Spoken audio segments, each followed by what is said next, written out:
All right, who cares about dirt? I do. Good. I care about dirt. Zoe, do you care about dirt? Alright, dirt's important. Without dirt, we wouldn't be You guys don't here. care about dirt? Forget dirt? We're always trying to get rid of dirt, right? Dirt. Don't pay attention. Dirt is great. Dirt is great. Thank you, Justin. Dirt's You're important. absolutely right. That's where plants. Soil is crucial, okay? The two main things that soil provides structure-wise is water and air, as you can see right here. Water and air, okay? When plants get water, let me clarify this a little bit. Plants that are smaller plants and grasses, basically, bless you, plants that are not trees, terrestrial plants that are not trees, or larger bushes and stuff, they get most of their water from the moisture of the soil. Soil, of course, can get moist. It can hold water in there. Its ability to hold that soil moisture, that water in there, is based upon a lot upon its structure and also how much organic material is in it. Okay, but that's the source of water for a lot of different plants. They absorb it right there from the soil, and it's important that soil be able to hold on to it. Now, trees do put down. They get water from the soil moisture as well, but they also put down a taproot down deep, and that goes into the shallow aquifer. And that's one reason why trees can continue to sustain and grow year after year after year, whereas a lot of other plants, they're annual plants because they simply dry out during part of the year and they die off and then they come back in the next generation. Not only does the water, of course, is crucial to plants, they need for photosynthesis, but a lot of people don't realize is that plants need air as well. As a matter of fact, a lot of people end up inadvertently killing their plants because they water them too much, or the soil that they have their plants in does not drain well enough, and that soil stays wet rather than moist. And basically, the plants, which usually breathe through their roots, they end up drowning, literally. And that they can't get oxygen. They need oxygen to carry out photosynthesis, and without that, they cannot grow. As a matter of fact, when you use hydroponics, if any of you do hydroponics, which I'm sure you would do for purely legitimate reasons, one of the things that has to be done with the water supply that those roots are in has to be aerated. It'll either be circulated, so it'll fall like a waterfall kind of thing, or you'll have a bubbler in there that aerates that water because the roots will then absorb the water, the oxygen that's dissolved in the water. But if you don't, those plants will die and like I said, drown in a sense. So they need the soil for that. They also, of course, need that soil for their minerals. Okay, and that's going to come really from two different sources. All right, part of it will be from what we call the native parent material. Yeah, parent material. There we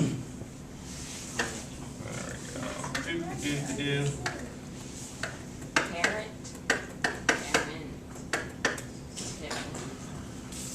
Okay, so this is just bits of rock and stuff. This ties in with what we just learned about with the rock cycle and how mountains and things are formed, and then they are eroded away by wind and water. The little bits of rock then are washed down into and settle down into the lower parts of the land, and from there they mix with organic material and become that soil altogether. But the little bits of rock and stuff are known as your parent material. So soil is, you can make a little side note here.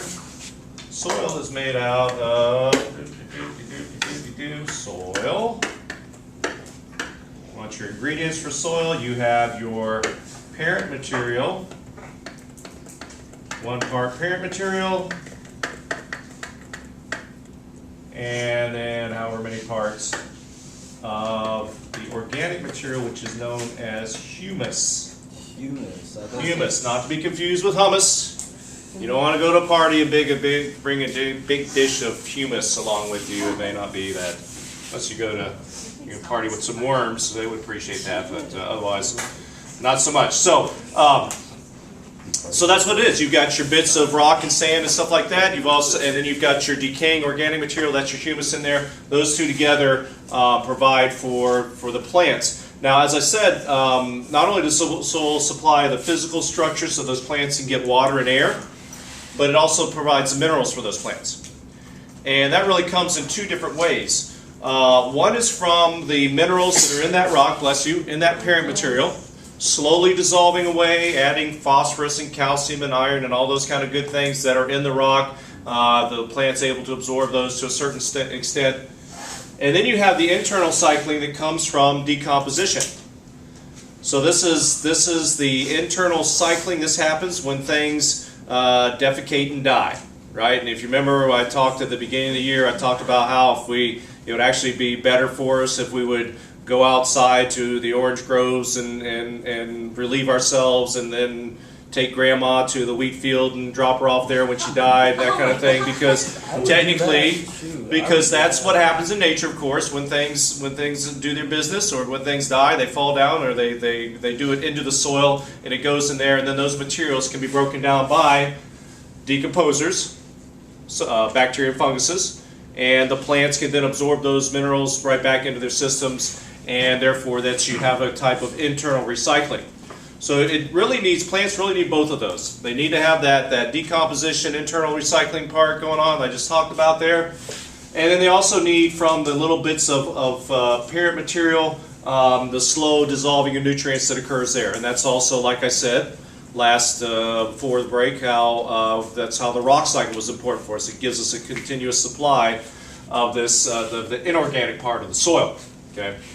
Now, when it comes to this parent material, it's going to have different properties based upon, of course, its chemical composition, which we really can't cover the many different types of mineral components that can be in there.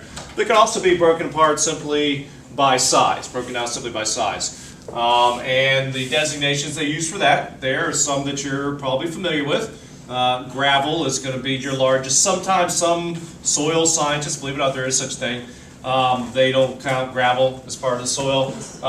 Rocks is not what we have next. Sand is.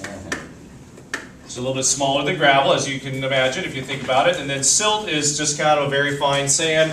And then clay, it's got the finest particle size of all. Wait, so it's silt? Silt. Sand. Isn't clay like Gravel, sand, silt, and clay. Clay's like hard. But silt It is, but if you ever look at dry clay and like Is silt the sand? dust and everything it puts over, the actual particles, the dry particles of clay are extremely small. No. So, and that affects it. Okay. So as you might imagine, the size of these particles has a lot to do with their soil, with their water, and air holding capacity. Right, Jody? Right. So, and the relationship is that the smaller particles, the finer particles, are going to hold more water and less air. So try to remember this right here, okay? You were right. You were right. So I forget. I think it's the converse. I can never remember those logical terms and everything. But the opposite is true. Conversely, yeah. So let's say sand. I should probably eliminate gravel. Let's say sand. Is sand going to hold a lot of water or not much water? Less or more? Sand. Less. Sand's going to hold less than clay. What about air? Sand going to hold more air or less air? More air. Sand will have more air pockets, more air spaces in it. The particles bigger. They will tend to have those air pockets in there more so. And then it changes as you go along. So clay is going to hold the most water. As a matter of fact, clay can bind together, of course, and just stop water altogether from soaking down in. That's why we have clay aquiclude in Florida. But very little air, and then vice versa, of course, with more water, less air when it comes to clay. Okay, so everybody comfortable with that spectrum of water and air and how they're opposite and how they're affected by the size of the particle. Okay? All right, so if you go on Soil Book, you can check out your favorite soils profile. And this basically means what it looks like from top to bottom. Remember when we went outside and dug a hole? Remember that? Yeah. Good times, huh? Love. I dug that. Did y'all dig it? I dug it. Yeah. So anyway, what we were looking for was the soil profile. the different layers of soil. And part of that is something called the overlay, or each one of the layers is a horizon. You know, horizons are like that, unless you're lying on your side. And therefore you got your over-horizon, that's primarily leaf litter.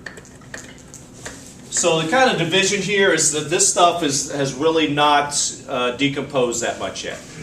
Much more of a factor in certain ecosystems such as deciduous forests. Like up in the up in the Appalachians right now, if you were to walk through the woods, you'd be walking through deep piles of leaves and stuff because the trees have shed their leaves and everything, and that's going to be on there, and eventually that's going to decompose and go into the soil and become part of the A horizon, which is your topsoil. Okay, so this is usually the one that looks more black in color, and this is where you're going to still have organic material. This is where this is where your decomposition is taking place. You will find in the topsoil, this is where you're going to actually find living things. Bugs and worms and stuff as well are going to be in here. This is also where you still have air in the soil, so this is sometimes called the zone of aeration. So go ahead and write that down, zone of aeration. The A horizon. Okay? And so with a lot of your shallow plants, this is where their roots exist as well. Your smaller plants, I mean. And then you've got your B horizon, which is underneath that. When you get down to here, at least in Florida, it's more of a sandy type to it. If you were in Georgia, you'd hit the clay and everything there. It has a distinctive color to it oftentimes, based on the minerals that are in it. This is where I'll take water. This is where your precipitation soaks down into, and this is also where you find your shallow aquifer.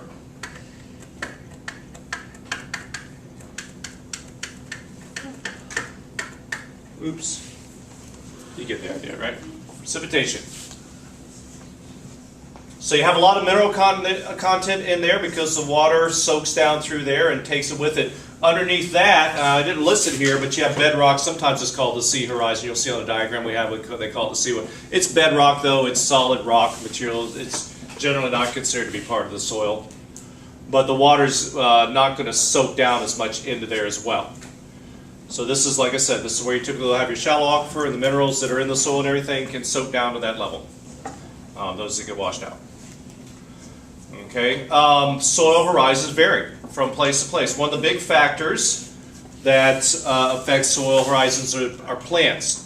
For example, grasses, as you probably know, have got a very dense, interconnected network of roots and rhizomes and all kinds of stuff, botanical things there I don't know the name of, but they form a very dense mat. And they also tend to die back in the dry season. So that area will die, and then another layer of grasses will grow on top of it, and therefore they can build very deep topsoils. So in the grassland areas, you find very deep topsoils, and some of them as much as 2 or 3 meters deep, as far as how thick that topsoil can be. Where if you remember when we dug out here, it was a few inches deep. Florida does not have a significant topsoil in most places. Well, we have grassland areas. I take that back. In our forested places, like the pine type forests that were native to this place before we built in this area, not usually a very deep horizon there. And then climate has a lot to do with it as well. Like in the rainforest, because there's so much rain, it tends to wash out the topsoil a lot. There's a lot of decomposition takes place there. They have a very substantial B horizon in the rainforest. Any questions?